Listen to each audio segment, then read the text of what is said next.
السلام عليكم ورحمة الله وبركاته. الحمد لله رب العالمين. الحمد لله القائل في كتابه: يا أيها الذين آمنوا قوا أنفسكم وأهليكم نارا وقودها الناس والحجارة. وصل اللهم وسلم على من قال: كلكم راع وكلكم مسؤول عن رعيته. وبعد. turashimira Allah subhanahu wa ta'ala wagize ati mu gitabo cye gitagatifu abwira abemeramana agira ati: yemwe abemeye, murokore roho zanyu n'imiryango yanyu umuriro wa Jahannam, dore ko inkwi z'umuriro wa Jahannam ari abantu n'amabuye. Dusabira amahoro n'imigisha yuko byamusakaraho, uwo nta wundi ni uwatwigishije yuko umuntu wese ari umushumba yaragijwe, hari ibyo yaragijwe, kandi buri mushumba azabazwa ibyo yaragijwe. Nyuma y'ibyo rero bavandimwe wa Islam, ndagira ngo tuganire kuri iki kintu gikomeye cyane, nidaul aba, umuhamagaro w'ababyeyi b'abapapa. Ngira ngo wenda dukunze kumva inyigisho z'uburere bw'abana zibanda ku badamu, ariko iz'abagabo ziba ari nkeya cyane. Akaba ari nabwo rero inshallah ngira ngo tuganireho muri iki kiganiro, tukazarebera hamwe ibintu 10 bigomba kurangwa n'umubyeyi w'umugabo mu burere bw'abana be. Mbere na mbere rero umwanditsi rahimahullah aratubwira ati: turabizi neza, na'lam jami'an dawrul kabir alladhi yaqumu bihi al-ab fi tarbiyati abna'ihi ala al-khair wal birri wat taqwa. Turabizi neza uruhare rugaragara ku burere bw'umwana buturutse kuri se cyangwa se ku mubyeyi w'umugabo, bugatanga umusaruro w'uko uwo mwana agaragara mu byiza, akagaragara mu kugira neza ndetse no mu kugandukira Uwiteka Allah subhanahu wa ta'ala, kugeza ubwo bigira umumaro kuri we, ku muryango we, ndetse no muri sosiyete muri rusange. Turanabizi neza ko iyo umuntu atitaye kuri icyo gihande akakigendamo bigura intege, ndavuga ba babyeyi batita ku burere bw'abana babo, akakigendamo bigura intege ntanakiteho, turabizi ububi bwabyo.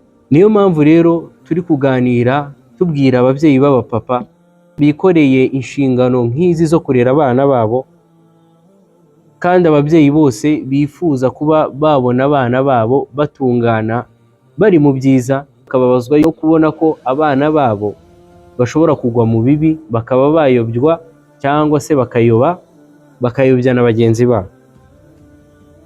Uyu mwanditsi aratubwira ati: aktub ilayka hadhihi alkalimat dhikra wa dhikra tanfa'u almu'minin. Mu by'ukuri nkwandikiye izi mpanuro cyangwa se ndi kukugira iyi nama nk'umubyeyi, nkwibutsa nk'urwibutso, kuko urwibutso rugira iki? Rugirira abemeramana akamaro. Umwanditsi rahimahullah aratubwira mu gitabo cye al-nida'u fi Ramadan, ku muryango wa nidaul aba, umuhamagaro wa Ramadan, ku muryango w'umuhamagaro w'ababyeyi b'abapapa cyangwa se ababyeyi b'abagabo, abahagararizi b'urugo. Aratubwira ati: ayyuha al-abu al-mubarak, yewe mubyeyi w'umugabo, yewe muhagararizi w'urugo w'umunyamugisha, yewe wikoreye inshingano n'indagizo z'abana bawe, turasaba ko Allah yagushoboza akanayobora n'intambwe zawe. Turifuza yuko urubyaro rwawe, abana bawe, baba muri ba bana bazasohoka mu rugo rwawe ari abantu bahamagarira abandi byiza, ari ba bantu b'abamenyi bakomeye cyane, ari ba bandi batunganye. Ntabwo twifuza yuko urugo rwawe, yewe uri kudukurikira, rwavamo ba bana bazaba bahamagarira ibibi, barangwa n'ibiyobyabwenge ndetse n'indangagaciro zidakwiye umuyisilamu, by'umwihariko zigomba kurangwa umwana warezwe.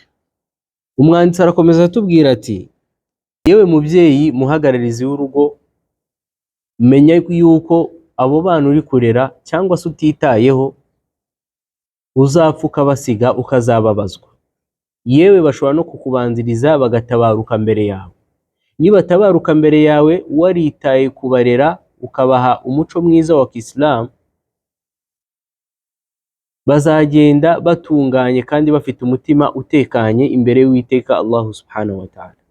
Umwanditsi aranatwibutsa, yewe wa muhagararizi w'urugo, nunagenda mbere yabo ugatabaruka mbere yabo, uzaba usize abana beza, uzaba usize abana basigara bagusabira, bityo bizavamo n'intandaro y'uko ubona ijuru ry'ikirenga bitewe n'abana beza wasize bagasigara bagusabira. None icyo ugomba kumenya, umwanditsi rahimahullah aratubwira ati, icyo ugomba kumenya yuko wa mubyeyi we w'umupapa, wa muhagararizi we w'urugo, gutungana kwawe niko gutungana k'umuryango wawe, niko gutungana k'urugo rwawe.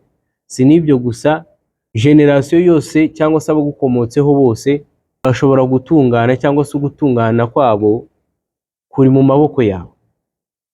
Hadithi ituruka kwa Abu Huraira radiyallahu anhu aragira ati, qala an-nabi sallallahu alayhi wa sallam, idha mata ibnu adam, iyo mwene Adamu atabarutse, inqata anhu amaluhu illa min thalathati, ibikorwa bye byose birahagarara usibye ibintu bingahe? Bitatu.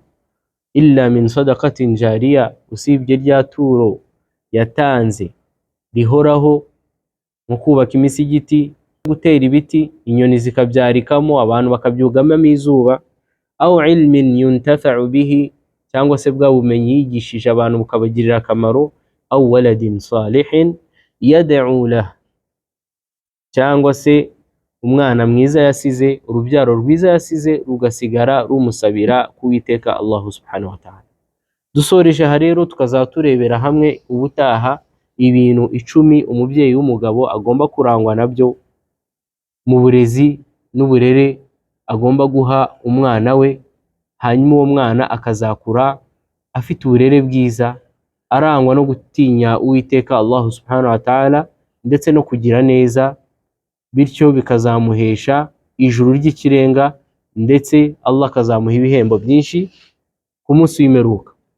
Turasaba Allah subhanahu wa ta'ala ko yadushoboza akatuyobora intambwe zacu, akadushoboza muri gahunda za buri munsi mu burezi bugiye butandukanye, tukazisanga muri ba bandi bahawe indagizo bakazifata neza. Turasaba Allah ko yaturindira urubyaro, akaturindira abadamu bacu, akaturindira umma yacu muri rusange, tukazazukana n'intumwa y'Imana Muhammadin sallallahu alayhi wa sallam. Wabillahi tawfiq, wassalamu alaykum wa rahmatullahi wa barakatuh.